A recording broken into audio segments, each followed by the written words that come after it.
சமூக ஆர்வலரான அன்னை வி.ஜி. சரவணன் அவர்கள் கடந்த 3 ஆண்டுகளுக்கும் மேலாக திருவைகுண்டு தொகுதி மற்றும் அதன் சுற்றுவட்டார பகுதிகளில் உள்ள ஆதரவற்ற ஏழை எளியவர்களுக்கு இல்லம் தேடி மதிய உணவு மற்றும் இரவு உணவு வழங்கி வருகிறார்.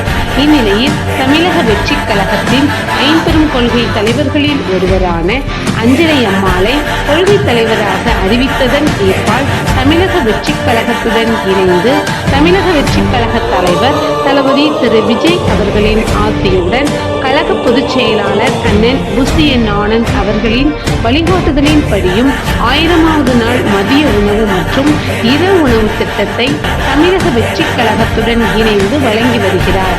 19/7/2025 இன்று 1131வது நாளாக ஏரல் மற்றும் உண்டியலூர் அதன் சுற்றுவட்டார பகுதிகளில் உள்ள 80 ஆதரவற்ற ஏழை எளியவர்களுக்கு தமிழக வெற்றிக் கழகம் தூத்துக்குடி மேற்கு மாவட்டம் அன்னை வி.ஜி. சரவணன் அவர்களின் சார்பில் முட்டையுடன் கூடிய கத்தரிக்காய் குழம்பு சாப்பாடு வழங்கப்பட்டது.